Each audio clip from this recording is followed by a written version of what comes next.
وہ کہیں گے تو پاک ہے، تو ہی ہمارا دوست ہے۔ نہ یہ، بلکہ یہ جنات کو پوجا کرتے تھے اور اکثر انہی کو مانتے تھے۔ تو آج تم میں سے کوئی کسی کو نفع اور نقصان پہنچانے کا اختیار نہیں رکھتا، اور ہم ظالموں سے کہیں گے کہ دوزخ کے عذاب کا جس کو تم جھوٹ سمجھتے تھے مزہ چکھو۔ اور جب ان کو ہماری روشن آیتیں پڑھ کر سنائی جاتی ہیں تو کہتے ہیں یہ ایک ایسا شخص ہے جو چاہتا ہے کہ جن چیزوں کی تمہارے باپ دادا پرستش کیا کرتے تھے ان سے تم کو روک دے،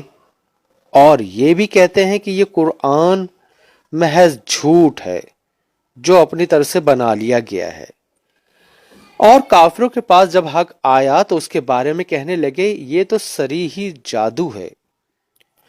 اور ہم نے نہ تو ان مشرکوں کو کتابیں دیں جن کو یہ پڑھتے ہیں، اور نہ تم میں سے پہلے ان کی طرف کوئی ڈرانے والا بھیجا، مگر انہوں نے تکذیب کی، اور جو لوگ ان سے پہلے تھے انہوں نے تکذیب کی تھی، اور جو کچھ ہم نے ان کو دیا تھا یہ اس کے 10ویں حصے کو بھی نہیں پہنچے، تو انہوں نے میرے پیغمبروں کو جھٹلایا۔ سو میرا عذاب کیسا ہوا؟ کہہ دو کہ میں تمہیں صرف ایک بات کی نصیحت کرتا ہوں کہ تم خدا کے لیے دو دو اور اکیلے اکیلے کھڑے ہو جاؤ، پھر غور کرو۔ تمہارے رفیق کو سودا نہیں، وہ تم کو عذاب سخت کے آنے سے پہلے صرف ڈرانے والے ہیں۔ کہہ دو کہ میں نے تم سے کچھ صلہ مانگا ہو تو وہ تم ہی کو مبارک ہو، میرا صلہ خدا ہی کے ذمے ہے اور وہ ہر چیز سے خبردار ہے۔ کہہ دو کہ میرا پروردگار اوپر سے حق اتارتا ہے اور وہ غیب کی باتوں کا جاننے والا ہے۔ کہہ دو کہ حق آ چکا ہے اور معبود باطل نہ تو پہلی بار پیدا کر سکتا ہے اور نہ دوبارہ پیدا کرے گا۔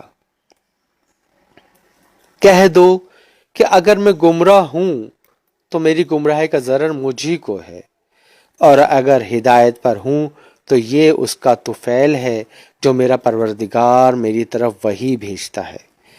بے شک وہ سننے والا اور نزدیک ہے۔ اور کاش تم دیکھو جب یہ گھبرا جائیں گے تو عذاب سے بچ نہیں سکیں گے اور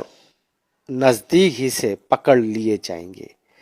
اور کہیں گے کہ ہم اس پر ایمان لے آئے، اور اب اتنی دور سے ان کا ہاتھ ایمان کے لینے کو کیوں کر پہنچ سکتا ہے؟ اور پہلے تو اس سے انکار کرتے رہے اور بن دیکھے دور ہی سے ظن کے تیر چلاتے رہے، اور ان میں سے ان کی خواہش کی چیزوں میں پردہ حائل کر دیا گیا، جیسا کہ پہلے ان کے ہم جنسوں سے کیا گیا، وہ بھی الجھن میں ڈالنے والے شک میں پڑے ہوئے تھے۔